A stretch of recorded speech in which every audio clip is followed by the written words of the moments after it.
Bismillahirrahmanirrahim. Assalamualaikum warahmatullahi wabarakatuh.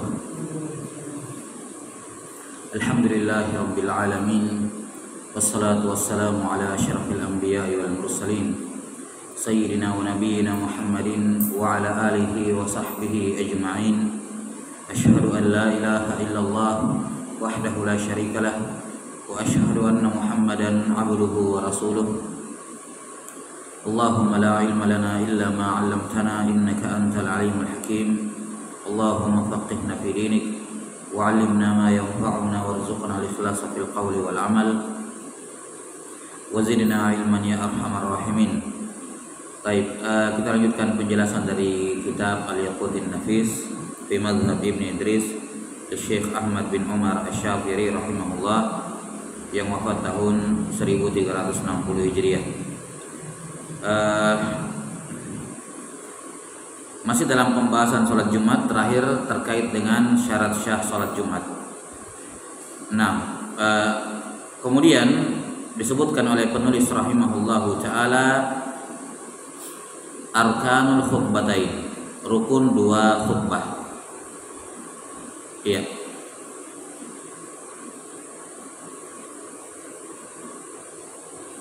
Dikatakan oleh penulis rahimahullah arkanul khutbataini khamsah, rukun khutbah itu ada 5. Telah berlalu bahwasanya dua khutbah setelah atau sebelum sholat sholat Jumat itu merupakan salah satu syarat syah sholat Jumat.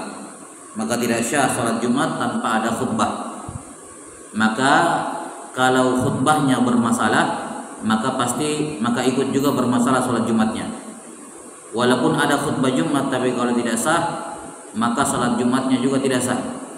Ya, karena itulah pada perkara ini harus diperhatikan, karena terkadang ada beberapa atau sebagian khatib Jumat yang tidak memperhatikan tata cara berkhutbah yang benar. Ya, sebagian berpikir khutbah Jumat itu sama seperti ceramah biasa, ya, yang tidak ada aturannya, bebas saja. Ya, apa yang mau diucapkan, dibaca dalamnya tidak ada aturannya secara spesifik. Nah, ini keliru. Ya. Para fuqaha rahimahumullah dalam kitab-kitab fikih, mereka menjelaskan bahwa khutbah Jumat ini memiliki rukun. Ya, sama seperti sholat memiliki rukun yang tidak sah sholat tanpa rukun sholat. Maka Jumat juga tidak sah tanpa khutbah Jumat juga tidak sah tanpa rukun khutbah Jumat. Kata beliau rahimahullah arkanul khutbataini khamsah, rukun khutbah Jumat ada 5. Ini sudah kita isyaratkan sebelumnya ya. 5 ini secara global. Adapun kalau mau dirinci ada 8. Karena 3 rukun pertama itu berulang di khutbah pertama dengan khutbah kedua. Jadi totalnya ada 8. Yang pertama kata penulis rahimahullah, rukun pertama dari khutbah adalah hamdulillahi fihima. Membaca hamdalah pada keduanya, pada kedua khutbah. Iya.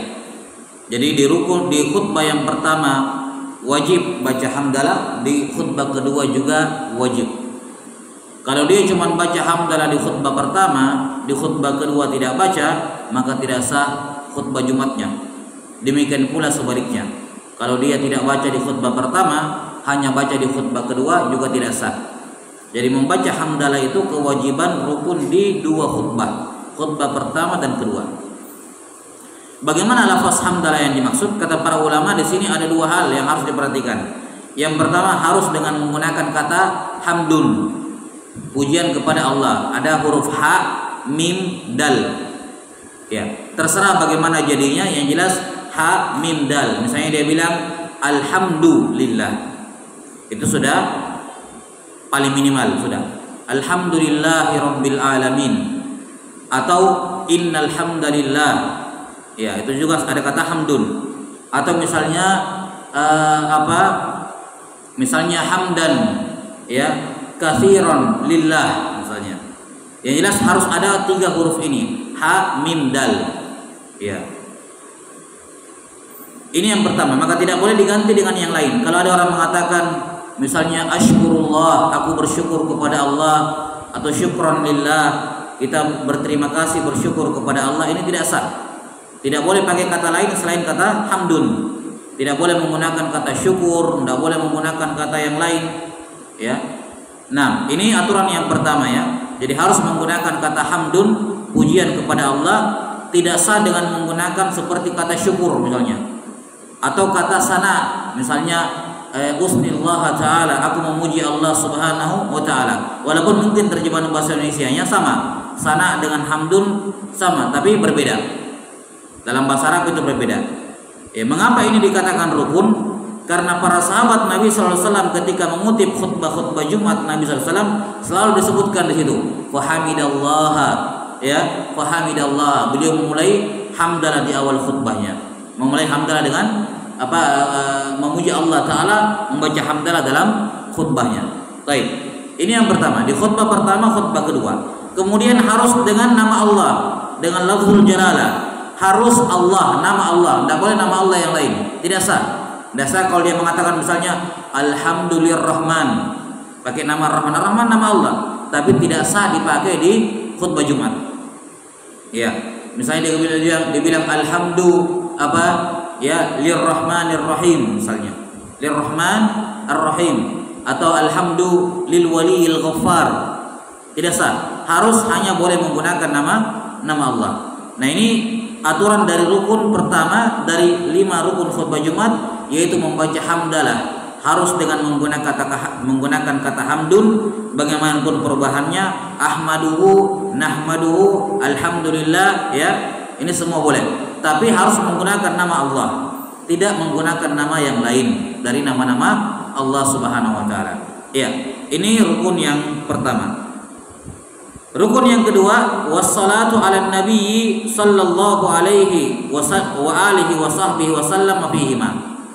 Membaca salawat kepada Nabi sallallahu alaihi wasallam, kepada keluarga dan sahabat, serta mengucapkan salam kepada beliau di khutbah pertama dan khutbah kedua.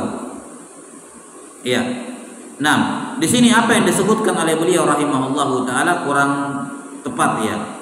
Di sini beliau mengatakan rukun khutbah Jumat adalah membaca salawat dan salam kepada Nabi, kepada keluarga dan sahabat. Ya. Nah, yang benarnya yang menjadi rukun khutbah hanyalah bersalawat kepada Nabi SAW saja. Itu saja. Itu yang jadi rukun. Adapun mengucapkan salam kepada Nabi sunnah. Mengucapkan salam kepada Nabi sunnah. Bersalawat dan salam kepada keluarga Nabi, kepada sahabat Nabi SAW, ini sunnah semua dalam khutbah. Yang menjadi kewajiban yang tidak sah khutbah tanpanya adalah bersalawat kepada Nabi Sallallahu Alaihi Wasallam. Jelas ya? Iya.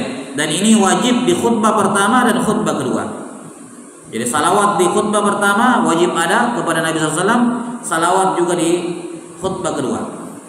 Kalau tidak ada di dua-duanya atau tidak ada di salah satunya, maka khutbah tidak sah. Yang menyebabkan sholat Jumat juga tidak sah. Iya. Bagaimana yang dimaksud dengan salawat di sini? Iya. Salawat di sini ya bisa dengan menggunakan misalnya as-salatu, ya, as-salatu wassalamu ala nabiyina Muhammadin, atau Allahumma sholli dengan kata kerja doa, ya Allah bersalawatlah, ya. Ini boleh semuanya.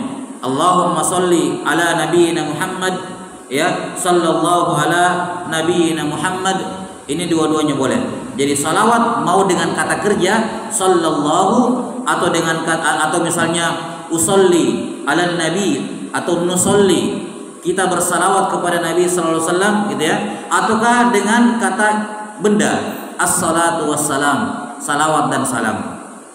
Ya, ini apa terkait dengan salawat. Maka kalau ada seorang hanya membaca salam tapi tidak baca salawat, tidak sah. Ya. Misalnya assalamu ala nabi, ya, assalamu ala nabi wa ashabihi, ya, wa alihi wa ashabihi. Ini tidak sah karena tidak ada salawat. Salawat yang menjadi kewajiban. Adapun salam hukumnya sunnah. Salawat kepada keluarga Nabi, kepada sahabat Nabi juga sunnah. Yang wajib adalah salawat kepada Nabi sallallahu alaihi wasallam saja. Kemudian dikatakan di sini salawat kepada Nabi. Iya. Apakah dengan kata an-nabi? Ya, para ulama mengatakan dengan menyebutkan apa nama Nabi Muhammad sallallahu alaihi wasallam. Dikatakan Allahumma sholli ala Muhammad, sallallahu ala nabiyyina Muhammad. Ya, atau dengan nama beliau yang lain, misalnya Ahmad. Dalam Al-Qur'an disebutkan min ba'di ismuhu Ahmad. Dia boleh menggunakan nama yang itu dari Nabi sallallahu alaihi wasallam. Boleh. Ya. Yang jelas salawat kepada Nabi sallallahu alaihi wasallam. Ya, jadi kalau dua rukun ini paling minimal, misalnya dia bilang di awal khutbah, alhamdulillahirabbil alamin wassalatu wassalamu ala nabiyyina Muhammadin. Sudah terpenuhi dua rukun. Ya, terpenuhi dua rukun. Nanti tinggal diulang di khutbah kedua. Kemudian tidak sah bersalawat kepada domir. Domir itu kata ganti orang. Walaupun kata ganti itu kembali kepada Nabi Muhammad SAW. Misalnya, di seorang membaca khutbah misalnya dari awal alhamdulillahirabbil alamin atau innal hamdalillah, ya. Terus ditutup dengan misalnya dia belum salawat ini. Dia bilang asyhadu an la ilaha illallah wa asyhadu anna Muhammadar Rasulullah. Allahumma shalli wa sallim alaihi. Ya Allah, aku bersalawat dan salam untuknya. Ya, alaihi. Ini di domir kata ganti orang. Alaihi. Hi kembali kepada siapa? Kembali kepada Nabi Muhammad SAW di kalimat sebelumnya. Wa asyhadu anna Muhammadar Rasulullah. Allahumma shalli wa sallim alaihi. Ini tidak sah. Ini tidak sah. Kenapa? Karena salawatnya kepada domir kata benda, kata ganti orang, walaupun kembalinya kepada Nabi Muhammad SAW. Ini harus disebutkan nama beliau. Allahumma shalli ala nabiyyina Muhammad. Iya. Apakah dengan sekali lagi, apakah dengan kata kerja sallallahu ala nabiyyina Muhammadin, ya, atau kata perintah doa Allahumma shalli ala Muhammadin, ya. Jelas sampai sini? Ataukah dengan isim kata benda as-salatu wassalamu ala nabiyyina Muhammadin? Semuanya boleh. Tapi yang jelas harus dengan kata salawat dan harus dengan menyebutkan nama Nabi Muhammad sallallahu alaihi wasallam. Ini rukun pada kedua khutbah. Rukun yang ketiga wal wasiyatu bittaqwa fihima. Ya, mewasiatkan kepada jamaah Jumat yang hadir untuk bertakwa kepada Allah taala fihima pada kedua khutbah. Jadi wasiat bittaqwa wajib di khutbah pertama, wajib juga di khutbah kedua. Kapan tidak ada dua-duanya tidak sah khutbah Jumatnya. Kapan salah satunya saja yang ada, maka juga tidak sah khutbah Jumatnya. Harus ada wasiat bittaqwa.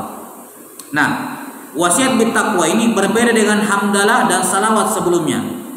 Kalau memuji Allah harus dengan kata hamdun dan tasrifannya, pecahannya kan gitu. Sudah kita sebutkan tadi. Salawat kepada Nabi SAW harus pakai lafaz salawat kepada nama Nabi SAW. Adapun wasiat bittaqwa yang dimaksud dengannya di sini adalah maknanya. Kamu menyampaikan nasihat kepada jamaah yang mana isinya secara umum bermakna takwa. Ya, maka tidak harus dengan kata usikum, tidak harus. Ya, usikum bittaqwallah, tidak harus seperti itu. Kalau misalnya seorang mengatakan ibadallah ittaqullah haqqa tuqatih faqad fazal muttaqun. Selesai. Ittaqullah itu perintah untuk apa? Untuk bertakwa. Atau misalnya dia tidak menyebutkan takwa tapi langsung disebutkan perintah, misalnya ibadallah aqimus shalah. Ya, tunaikanlah kerjakanlah salat sekalian. Wa atu misalnya aqimus shalawatikum, ya wa addu zakata amwalikum. Wahai kaum jamaah Jumat, kerjakanlah salat, tunaikanlah zakat. Ini juga bagian dari ketakwaan. Salat dan zakat bagian dari ketakwaan. Atau dikatakan misalnya ayyuhan nas, ya, misalnya ijtanibu katsiran minadh-dhon. Ayyuhan nas ijtanibu masalan syurbal khamar. Wahai sekalian manusia, jauhilah minum-minuman keras. Jauhilah ghibah dan seterusnya.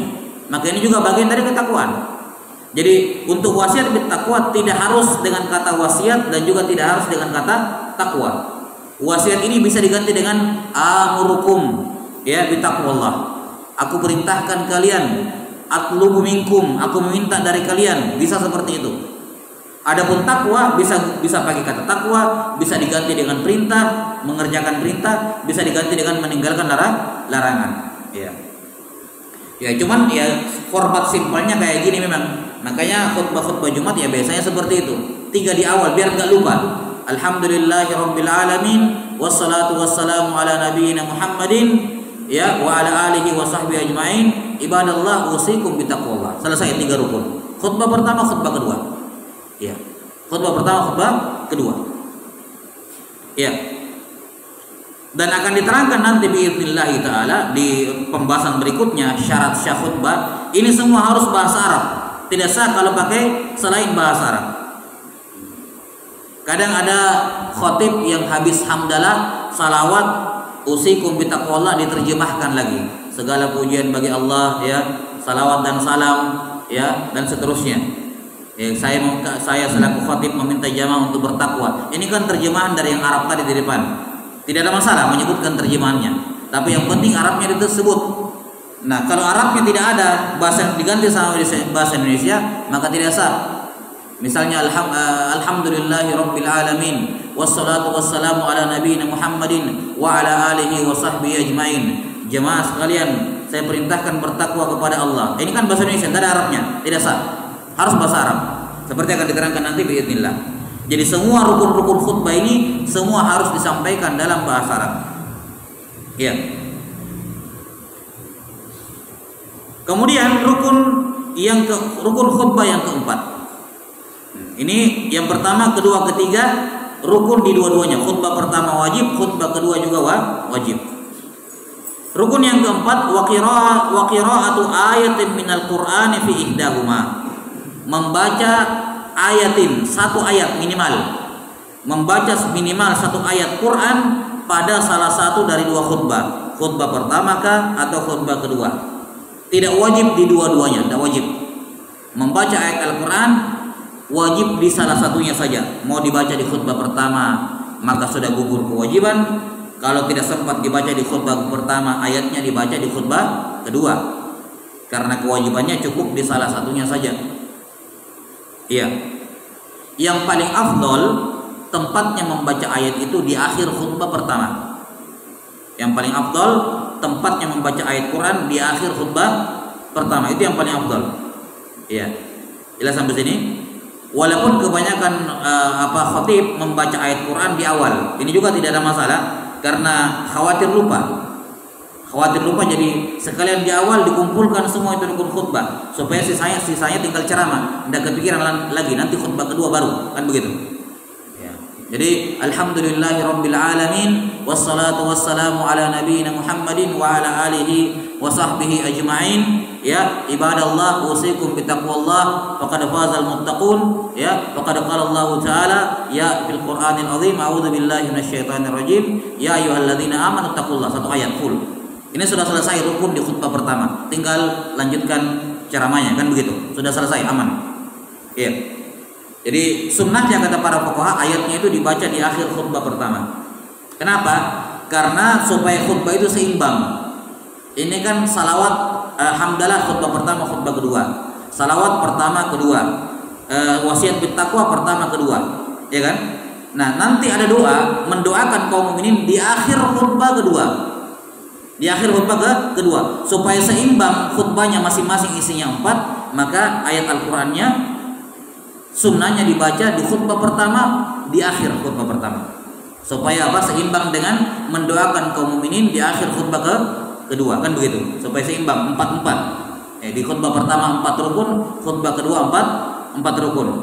Di khutbah pertama rukunnya hamdalah, salawat, wasiat bittaqwa plus apa tadi, baca ayat.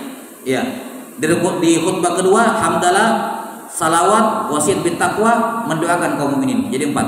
Nah, mendoakan kaum mukminin ditaruh di akhir khutbah kedua, maka membaca ayat juga sunnahnya ditaruh di akhir khutbah pertama supaya seimbang. Ya. Jelas sampai sini, ini sunnahnya. Tapi ya tadi kebanyakan khatib biasanya membaca ayatnya di awal, ya, supaya menghindari kekhawatiran menghindari kemungkinan lupa. Baik. Dikatakan di sini membaca 1 ayat. Ini paling minimal, membaca 1 ayat.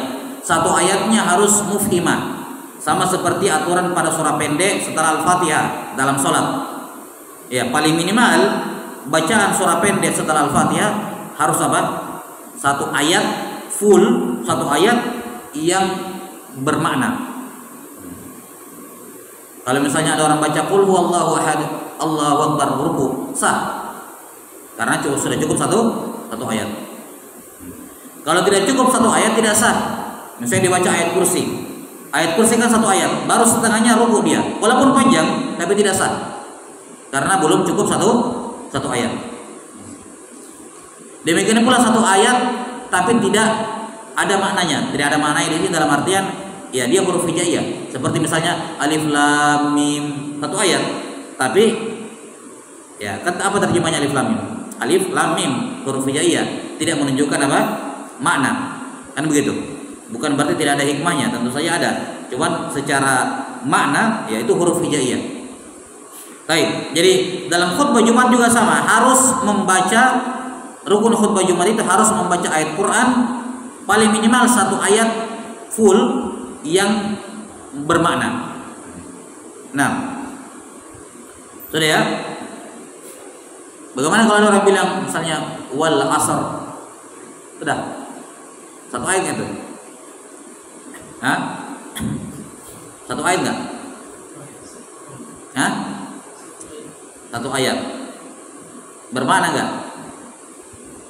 Apa maknanya wal asr? Uqsimu bil asr. Aku bersumpah dengan masa. Satu ayat. Kita sampai sini. Baik. Sudah. Kemudian ayat ini dari Al-Qur'an. Jadi tidak boleh dalam bukan dari hadis tentu saja, harus ayat dari Al-Qur'an. Di mana dibaca salah satu dari keduanya. Jadi kalau dibaca di khutbah pertama sudah gugur kewajiban baca ayat di khutbah kedua, tinggal sunnah saja hukumnya. Baca ayat Quran di khutbah kedua tinggal sunnah. Kalau dia lupa baca ayat di khutbah pertama, dia masih bisa tutupi di khutbah kedua. Nah, baik. Sudah kita sebutkan tadi bahwa sunnahnya ayat itu dibaca di akhir khutbah pertama. Ya, dan disunnahkan membaca surah Qaf. Ya, surah apa? Surah Qaf di akhir khutbah pertama. Sebagaimana dalam hadits yang sahih dari salah seorang sahabiah, saya lupa hadisnya. Ya, dari sahabiah siapa gitu, di mana sahabiah ini tinggal dekat Masjid Nabawi. Kata sahabiah ini, sahabat perempuan ini, saya tidak menghafal surah Qaf kecuali melalui mulutnya dari mulutnya Nabi sallallahu alaihi wasallam. Karena saking seringnya saya dengar beliau baca surah Qaf di khutbah Jumat. Ya, di khutbah Jumat. Jadi lihat ya, beliau baca surah Qaf. Tahu surah Qaf kan? Iya. Surah Qaf lumayan panjang, walaupun masih masuk dalam mufassalat ya, dan masih masuk dalam mufassalat, tapi lumayan ya dia masuk di tiwal mufassal. Itu dibaca di khutbah Jumat. Ya, di akhir khutbah Jumat. Dari awal sampai akhir beliau baca. Dan karena sering beliau ulang di khutbah, jadinya orang yang ada di rumah sahabiah itu menghafal gara-gara sering dengarnya. Karena itu para fuqaha katakan disunnahkan membaca surah Qaf di khutbah pertama, di akhir khutbah pertama. Cuma tentunya hal itu di zaman sekarang tidak memungkinkan. Ya, jadwal khutbah cuma 15 menit. Surah Qaf sendiri ya. Jelas sampai sini? Ini menunjukkan kepada kita, perhatikan, ini menunjukkan kepada kita bahwa hadis yang menyebutkan bahwa khutbahnya Nabi sallallahu alaihi wasallam qasdan itu bukan bermakna khutbah beliau pendek. Bagaimana caranya khutbah pendek baca surah Qaf? Jelas sampai sini? Ya. Dan mungkin sependek yang dibayangkan oleh orang. Jadi yang dimaksud dengan qasdan di situ, salat beliau sallallahu alaihi wasallam qasdan, kemudian khutbah beliau juga qasdan. Qasdan itu artinya sederhana, bukan pendek, qasd. Jelas sampai sini. Maksudnya apa? Khutbahnya Nabi kalau dibandingkan dengan sholatnya lebih pendek. Kalau mau dibandingkan dengan sholatnya pendek. Di sholat Jumat beliau biasa baca apa? Iqtarabatis sa'ah wa insyaqqal qamar, surah Al-Qamar, dengan surah apa? Satu lagi apa? Di khutbah kedua, di rakaat kedua, Al-Qamar dengan dekat-dekat Al-Qamar juga. Surah panjang kayak Al-Qamar lah panjangnya. Ini dua surah panjang di khutbah di salat Jumat beliau baca. Itu lumayan panjang. Nah, dibandingkan dengan khutbah beliau lebih pendek dibandingkan salat yang panjang itu, salat Jumat yang panjang itu. Paham ya? Jadi bukan maksudnya khutbah Nabi sallallahu alaihi wasallam qasdan yang ini pendek. Karena beliau sering membaca surah Qaf dan surah Qaf itu lumayan kalau dibaca. Paham sampai sini? Jadi maksudnya khutbah beliau sallallahu alaihi wasallam itu lebih sederhana, tidak terlalu panjang, enggak terlalu pendek, walaupun ketika dibandingkan dengan salat Jumatnya, khutbahnya lebih pendek. Itu maksudnya. Ya, wallahu taala alam bis-shawab. Dan tentunya hal ini menyesuaikan keadaan. Jelas ya, menyesuaikan keadaan. Ya, karena intinya kan rukun. Di masyarakat misalnya tidak memungkinkan, ya ringkas saja 10-15 menit, paling lama misalnya 20 menit. Tapi terkadang kalau kita dapati di pondok-pondok pesantren misalnya, cerita ataupun yang kita dengarkan dari sebagian asatidzah, misalnya di Yaman itu khutbah Jumat sampai setengah jam, malah ada sampai 1 jam khutbahnya toh. Ya, pernah ada yang selesaikan fikih zakat dari awal sampai akhir di khutbah Jumat. Ya, jadi bab zakat itu dari awal sampai akhir dibahas di khutbah Jumat, dibagi 2, khutbah pertama, khutbah kedua, selesai belajar zakat. Ya, itu 1 jam saja sudah cukup. Ya. Jadi ala kulli hal tinggal menyesuaikan saja keadaan. Nah, yang jelas yang menjadi kewajiban rukun khutbah Jumat adalah membaca ayat Quran di salah satu dari keduanya. Satu ayat, ya minimal 1 ayat yang mufhimah. Ya, wallahu alam bis-shawab. Kemudian kata beliau rahimahullah, rukun yang terakhir wa du'a lil mu'minina fil akhirah, mendoakan kaum mukminin pada perkara akhirat. Ini juga penting. Mendoakan kaum mukminin. Mendoakan kaum mukminin ini ada 2 bentuk. Apakah mendoakan kaum mukminin secara umum? Allahumma ighfir lil muslimina wal muslimat wal mu'minina wal mu'minat. Selesai. Itu paling minimal doanya. Sudah semua itu. Itu sudah terpenuhi rukun, sudah itu. Sudah sah. Tinggal ditambah-tambahi doanya. Doa-doa yang lain itu sunnah tambahannya. Yang wajib itu mendoakan kaum mukminin. Walaupun bukan doa ampunan, misalnya dibilang Allahumma, misalnya masalan adkhilul muslimin ilal jannah misalnya. Ya Allah, masukkan kaum muslimin ke surga. Itu sudah cukup. Yang penting doanya itu umum untuk seluruh kaum muslimin, kaum mukminin, tapi ingat dengan meniatkan yang hadir masuk dalam doanya. Jangan sampai dia bilang Allahumma ighfir lil muslimin mukminin, yakni mukmin yang lain nih. Ini tidak yang hadir dan tidak niatkan. Itu tidak sah. Karena mereka yang paling berhak mendapatkan doa. Ya. Maka yang dimaksud dengan mendoakan mukminin di sini ada 2 bentuk. Yang paling simpel mendoakan yang hadirin. Ya, mendoakan yang hadir. Ya. Jelas sampai sini? Misalnya walaupun dengan ucapan rahimakumullah, semoga Allah merahmati kalian. Itu kan doa. Itu kan doa mendoakan mereka. Jelas sampai sini ya. Yang jelas harus dalam perkara akhirat, dan rahmat itu bagian dari perkara akhirat. Jadi imma dia mendoakan secara spesifik orang yang hadir, ini sah, atau dia mendoakan kaum mukminin secara umum dengan meniatkan yang hadir masuk dalam keumuman tersebut. Masuk dalam keumuman tersebut. Jelas ya? Adapun kalau dia mendoakan mukminin secara spesifik tapi tidak ada yang hadir di sini, maka tidak sah. Misalnya isi doanya misalnya Allahumma ansur ikhwanana fi Palestin. Ya Allah, tolonglah doa saudara kami di Palestina. Ini. Yang ini enggak dapat doa. Ini tidak sah. Jelas ya? Ya, tidak sah. Kalau dia mendoakan yang luar-luar, yang di dalam tidak dapat. Jelas ya? Yang di dalam tidak, yang dalam masjid enggak dapat. Ya, maka sah kalau dia mendoakan yang di dalam saja, atau dia mendoakan secara umum dengan meniatkan yang dalam masuk dalam keumuman tersebut. Paham ya? Iya. Jadi itu yang dimaksud dengan kaum mukminin. Yang dimaksud dengan kaum mukminin di sini adalah di dalam. Ini yang rukun.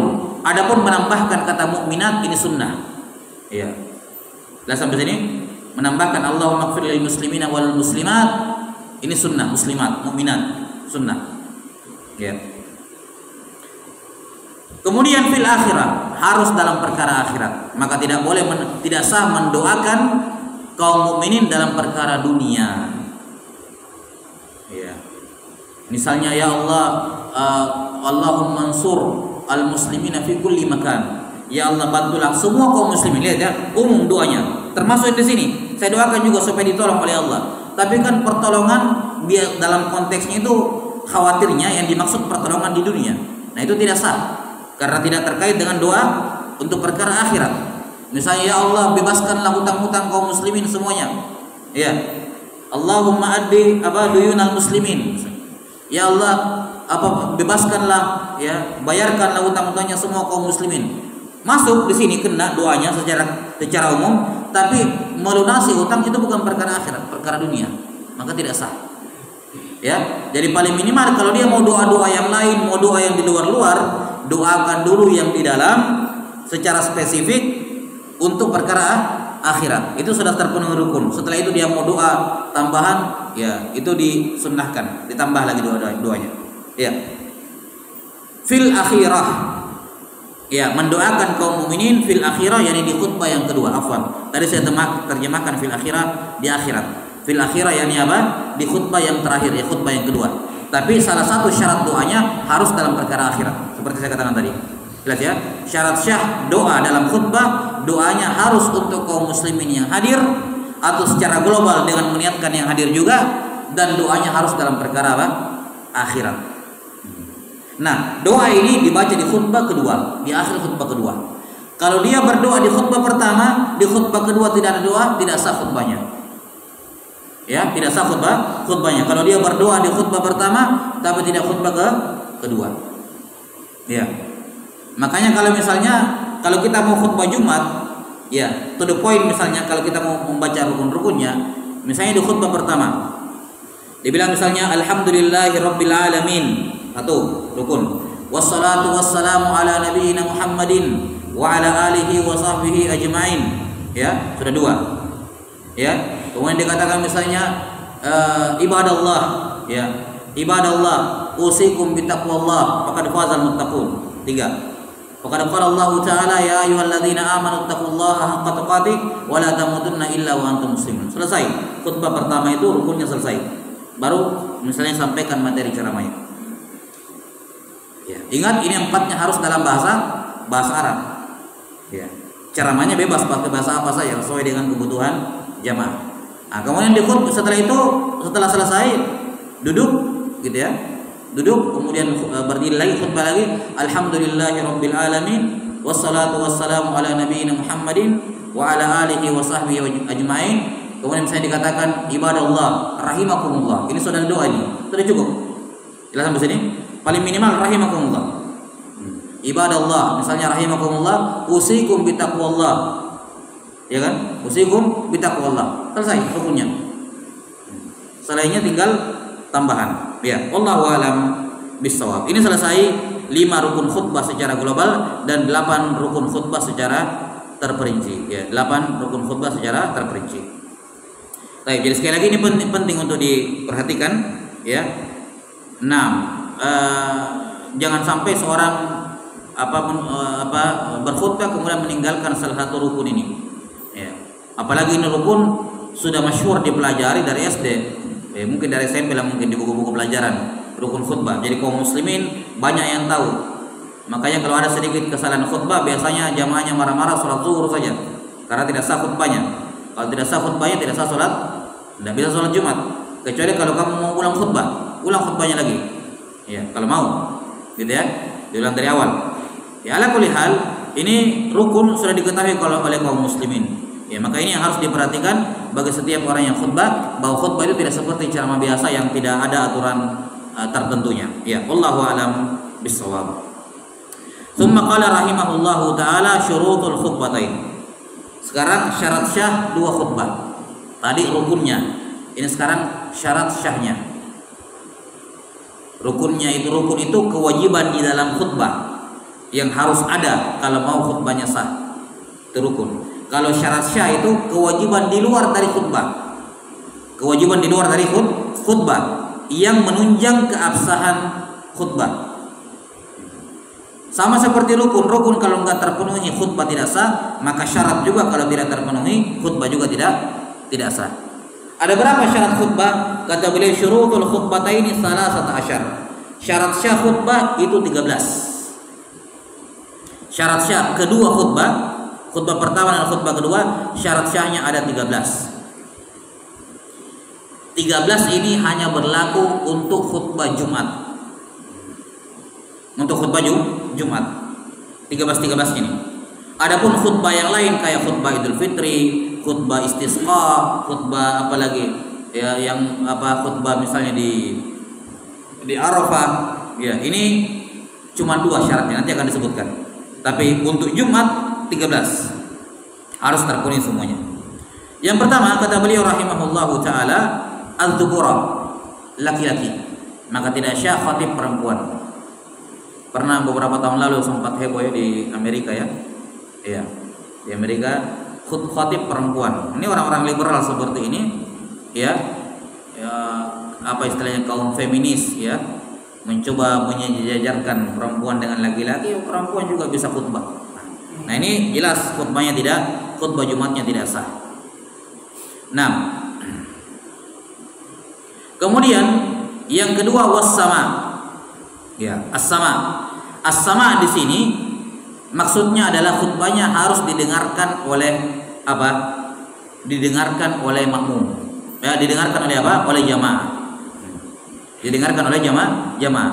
Jadi tidak sah khutbah itu dengan suara sir, cuman diri sendiri yang dengar.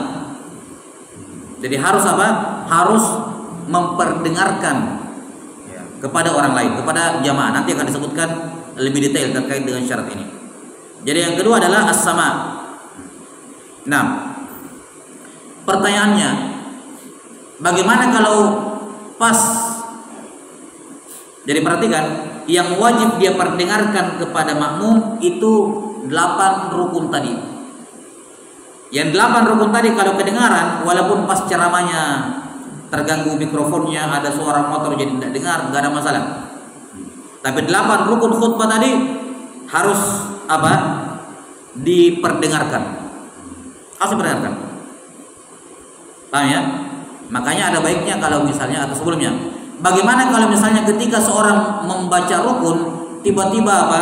Suara mic-nya hilang, nggak ada kedengaran, biar yang di depan tidak dengar misalnya. Atau pas membaca rukun khutbah tiba-tiba ada suara mobil motor dari luar ya, sehingga orang jamaah tidak kedengaran, lebih besar suara yang luar misalnya.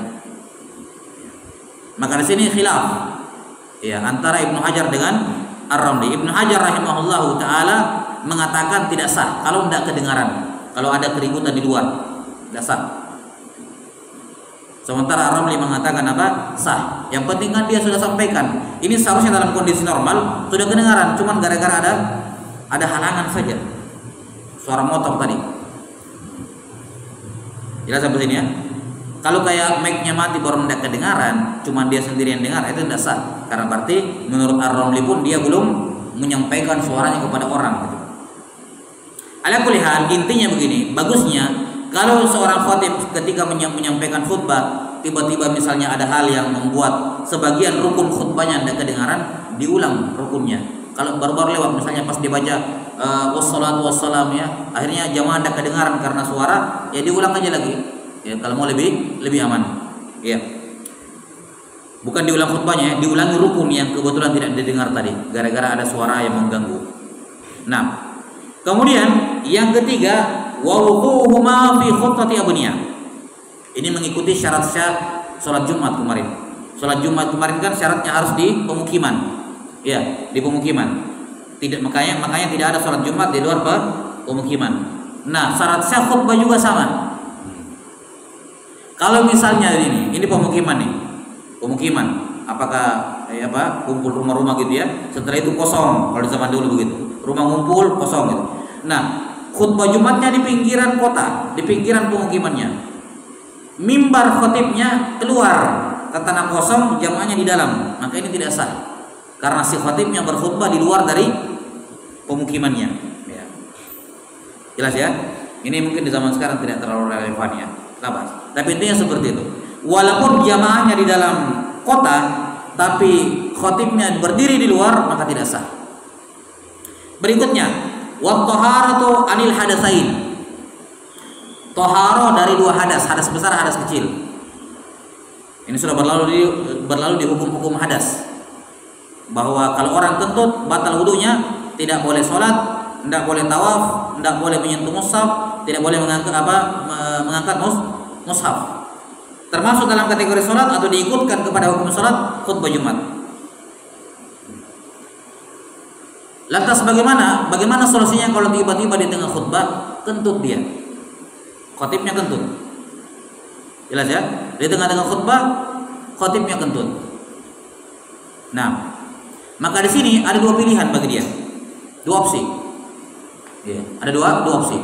Opsi yang pertama, dia turun pergi berwudu. Ya, dia turun pergi berwudu. Setelah itu apa?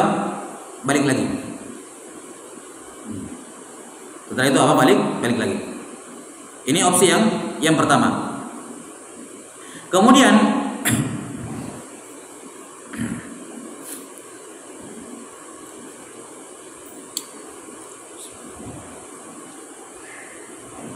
kata para ulama, oke, setelah dia kembali lagi, iya, setelah dia kembali lagi, dia ulangi khutbahnya dari awal, atau misalnya tinggal lanjut saja. Ya, saya khutbah, sementara khutbah tiba-tiba kentut dia. Maksudnya dia harus turun mimbar, ya, bersuci, terus balik lagi. Nah, ketika balik lagi, apakah harus ulang khutbah dari awal atau tinggal lanjutkan saja? Kata para ulama rahimahumullahu taala, kalau jaraknya dekat, tidak terlalu lama, turun langsung cepat-cepat wudu, langsung balik lagi cepat, nah ini tinggal dilanjutkan khutbahnya, tidak perlu diulang. Tapi kalau jedanya lama, dia keluar, pas sampai keluar misalnya ngantri berwudu, nungguin dulu, ya, nungguin wudu, terus wudu agak lama baru kembali. Kalau dia masih mau dia yang jadi khatib, maka dia harus ulang khutbahnya dari awal. Ya, kenapa? Nanti akan disebutkan di syarat-syarat khutbah harus mualah, tidak boleh ada jeda yang lama. Kapan ada jeda yang lama, ulang dari awal. Itu kalau dia yang mau lanjutkan khutbahnya, masih dia yang mau lanjutkan khutbahnya. Yang paling afdal di sini adalah dia minta digantikan saja. Dia minta digantikan saja oleh salah seorang jamaah, kamu gantikan saya khutbah. Nah, kalau langsung digantikan saat itu, maka si pengganti tinggal melanjutkan khutbah, tidak perlu diulang dari awal. Tapi para fuqaha mengatakan syaratnya yang menggantikan ini termasuk orang yang mendengarkan semua rukun khutbah sebelumnya. Saya saf depan, misalnya dia dengar dari awal. Bukan orang yang baru datang terlambat, sudah lewat rukun pertama langsung ditunjuk gantikan. Enggak, dia tadi tidak dengar rukun. Iya. Jelas ya? Wallahu a'lam bishawab. Jadi ini kita katakan kalau di tengah-tengah khutbah si khatib batal wudunya, maka ada dua kemungkinan. Kemungkinan yang pertama, dia sendiri yang mau melanjutkan khutbahnya, yang kedua dia minta digantikan. Kalau dia minta digantikan, maka dia cari pengganti yang dengar rukun khutbah dari awal. Ya. Udah, yang saf depan atau yang kedua yang dengar, pokoknya yang dengar dari awal. Pas ketika penggantinya naik, maka dia langsung melanjutkan khutbah, tidak perlu ulang dari awal. Tapi kalau dia yang ingin melanjutkan, ya, tapi tentunya dia harus berwudu dulu karena batal wudunya. Kita bilang kalau dia cepat kembali ke mimbar, maka dia boleh melanjutkan khutbah, tidak perlu ulang dari awal. Tapi kalau lama kembalinya, sampai ke sana ternyata tiba-tiba mau kencing dulu, ya, setelah itu wudu, atau wudunya ngantri, jadinya lama kembali ke mimbar, maka di sini dia wajib mengulang khutbah dari awal, tidak boleh melanjutkan. Ya, wallahu a'lam bishawab. Masuk no? Baik. Sekali cukup, naktafi bihadzal qadar. Sallallahu ala nabiyina Muhammadin wa ala alihi wasallam. Pertanyaan ba'dal azan insyaallah. Fadhil.